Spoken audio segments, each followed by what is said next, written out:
Who are the top 10 wide receivers heading into the 2021 fantasy football season? Chris and I are going to count down for you and talk about who are the elite cream of the crop at wide receiver position. Now, free agency could change some things, but as of right now, this is the way we see it. All right, let's start with number 10. Who's first on our list? Yeah, number 10, we have Terry McLaurin from my Washington football team. I think at this point he has proven he is absolutely quarterback proof. It doesn't matter. Dwayne Haskins, Kyle Allen, Alex Smith, does not matter. He's completely quarterback proof. And you got to think, whether it's through free agency, through trade, or through the draft, the football team is probably going to upgrade that quarterback position in some way, so it can't get any worse for him.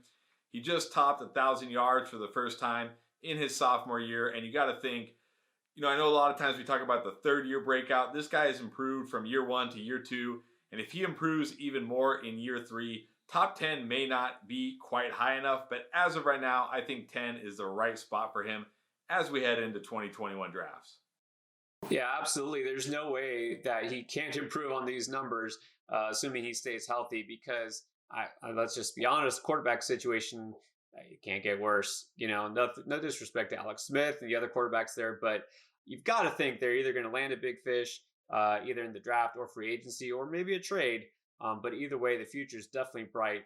And he's quarterback proof and pretty much matchup proof too. He's got that run after catch ability that you love to see in a wide receiver.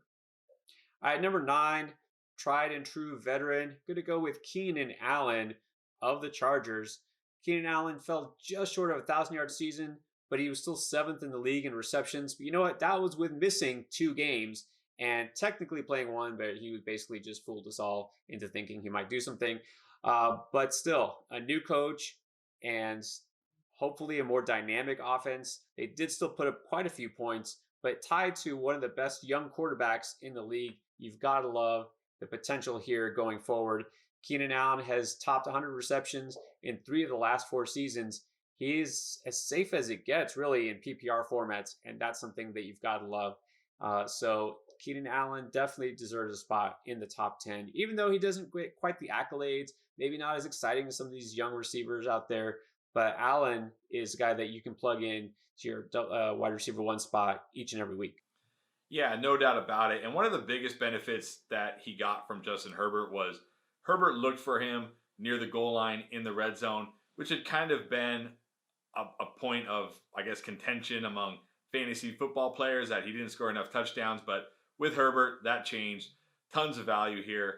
Easy top 10 guy. And then this next guy, maybe we're even a little too low on him, and that is Justin Jefferson at number 8. All he did was his rookie year was break the rookie record for receiving yards in a run-first offense. That's the crazy thing, right? The Vikings are not a heavy pass offense. They want to run the ball. It didn't matter. Justin Jefferson was just too good. Kirk Cousins looked for him. He became, as the season went on, he became Kirk Cousins' number 1 target over Adam Thielen. I know Thielen got a lot of the touchdowns, but Jefferson was a guy Kirk Cousins looked for more often than not. And I think going into 2021, we're going to see him score more touchdowns than we saw in 2020. So sky's the limit for Justin Jefferson. Again, number 8 might be a little too low for him, but right now I think that's where you got to put him. But he could definitely exceed that in 2021. Yeah, everyone's excited about Jefferson, and for good reason. I mean, what's he going to do for an encore? You got to almost worry, is there going to be a sophomore slump? But I don't think so. I mean, he's shown that he was pro-ready from day one. You can imagine if they had targeted him more in those first couple games instead of easing him into action. I mean, he would have not just broken those records sooner, but who knows how high he could have gone. But Jefferson, definitely a guy who's going to get drafted very high next year. And now talk about a 3rd-year breakout. Well, it's too late. He broke out late as a rookie and did it again in his 2nd year. A.J. Brown is somebody who has shown, like I talked about earlier, that run after catch ability, top 20 in that department again in the NFL, total run after catch yardage, and 11 touchdowns. I know we don't like to depend on touchdowns, but this is a guy who has a nose for the end zone, and he has, again, the ability to take any play to the house, and that's something that you love in an elite receiver, someone who isn't going to just get shut out, because of game script, game flow. It doesn't matter what the score is. He has the ability to take the ball and do great things with it. So A.J. Brown, the clear wide receiver one for Tennessee, not a pass heavy team, but it doesn't matter because he's getting the ball and there's not a lot of depth behind him. With Corey Davis potentially set for free agency to go somewhere else, I mean, who knows? We could see even more targets for A.J. Brown this coming year. So he, to me, is a really safe bet as well. Yeah, A.J. Brown is the definition of matchup proof. I remember we would get lots of questions on our Sunday morning live show when he had a tough matchup against Baltimore or Indy, and then he went out and broke a zillion tackles and put up huge fantasy numbers. So it doesn't matter the defense, doesn't matter the quarterback, doesn't matter the situation. A.J. Brown, matchup proof. Got to have him in the top 10. And you got to have this guy in the top 10 too, and that's Calvin Ridley at number 6. I think we saw in 2020 his ascension as the number 1 wide receiver there in Atlanta, eclipsing Julio Jones. Look, we don't know Julio Jones' status going forward. How healthy is he going to be in 2021? Calvin Ridley, he's the alpha there. I know there's been rumors, or maybe not rumors, but people thinking that the Falcons should move on from Matt Ryan. They're not going to move on from Matt Ryan, and he just got to upgrade with the head coach, who, by the way, was offensive coordinator for the Tennessee Titans, now the head coach for the Atlanta Falcons. So you got to think this offense will be better in 2021 than it was in 2020. And Calvin Ridley being the guy there in a team that wants to throw the ball with a pretty good quarterback who has supported many, many fantasy wide receivers. Calvin Ridley, number 6, locked in. Yeah, and I agree with you completely. A lot of people want to, tie a quarterback to the Falcons in the draft or somewhere else. It's not going to happen. It's going to be Matt Ryan again, and Julio Jones isn't going anywhere. But that's okay. That's a good thing. This offense is actually better when Julio Jones is on the field, and that includes Calvin Ridley. So even if he's technically the 1B to Jones 1A, assuming Julio is healthy again, that's okay. That's actually a good thing for the entire offense. It really has shown that he's got the goods. Again, another third-year player that we don't need to wait for the breakout. It has already happened. All right, before we get down to the rest of our top 10, don't forget to hit that subscribe button, give us a thumbs up, and of course, you can always leave a comment. Let us know your thoughts. Who do we miss? Who would you have higher or lower? We always want to hear from you.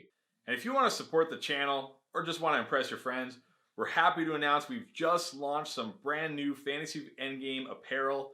We got shirts, long sleeves, hoodies, available in every size, every color. Get yours by clicking the link below and make all your friends jealous. All right, now let's get to the top 5. Hard to believe that we have Stefon Diggs just at number 5. He just led the NFL in receptions and yardage, 127 catches, by far the most. But the only thing that held him back from being the fantasy wide receiver one was only 8 touchdowns compared to some other guys like Devontae Adams, who was scoring every single game. It's hard to really find any fault with Diggs' game. He became Josh Allen's top target, the top target in the entire league, as I said. Is there going to be some regression? Maybe. I hate to, as fresh off that loss, in the conference championship game. I know Bills Mafia doesn't want to hear anything negative, but we've got to think, well, maybe some teams will start paying a little more attention to Diggs. Maybe Josh Allen won't have quite as amazing years. So that's the only reason maybe we can't have him as the top fantasy receiver. Nitpicking here, but still. Number 5, I think that's still pretty fair. Yeah, I think it's fair. It just shows how stacked the wide receiver position is at the top, because when you look at the top 5 guys, they all have a case really for number 1. It's just a stacked group. I think 5 is good for Stefon Diggs. I don't think there will be much regression in 2021.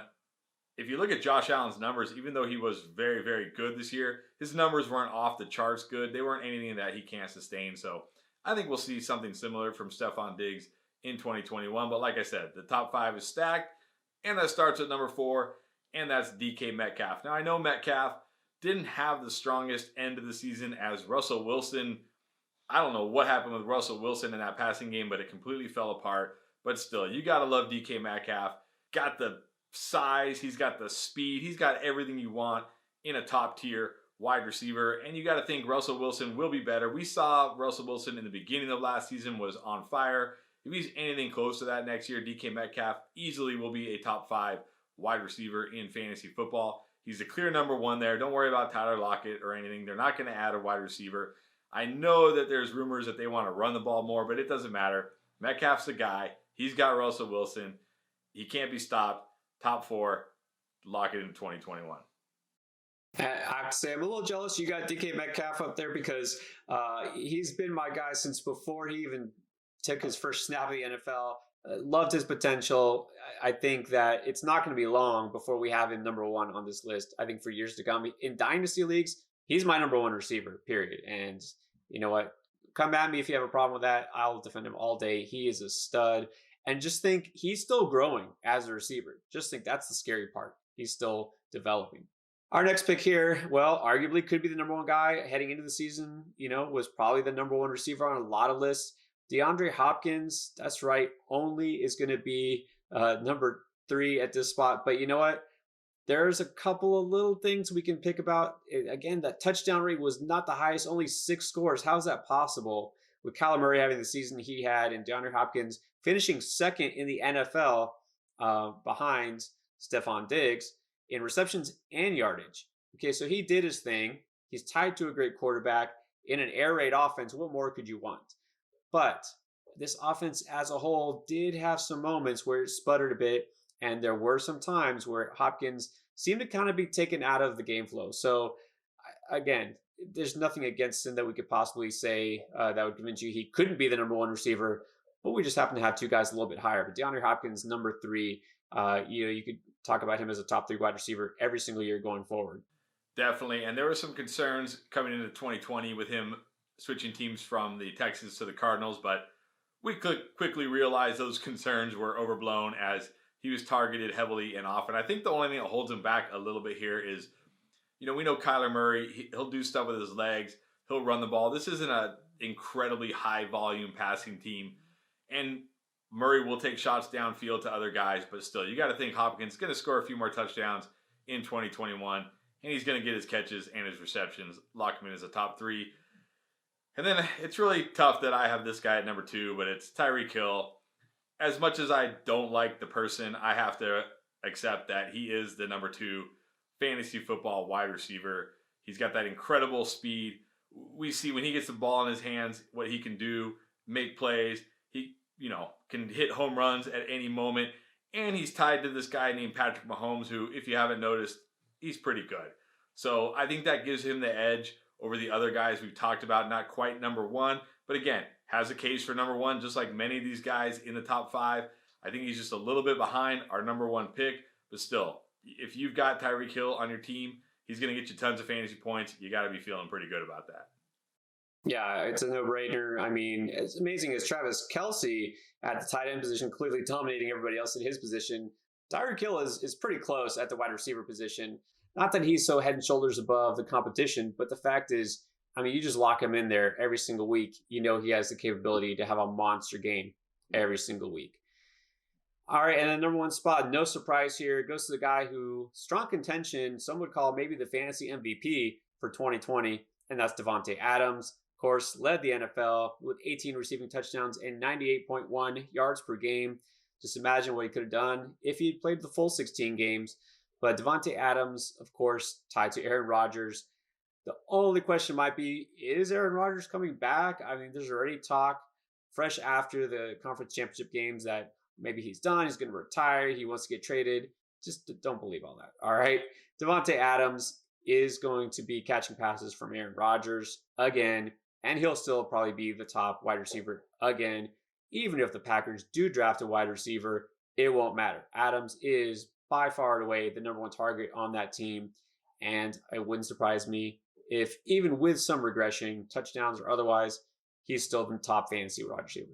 Yeah, I actually tweeted out that even if he had 10 fewer touchdowns in 2020, 10 fewer touchdowns than what he actually scored, he still would have finished 7th overall in PPR scoring. Not 7th as wide receiver, 7th overall.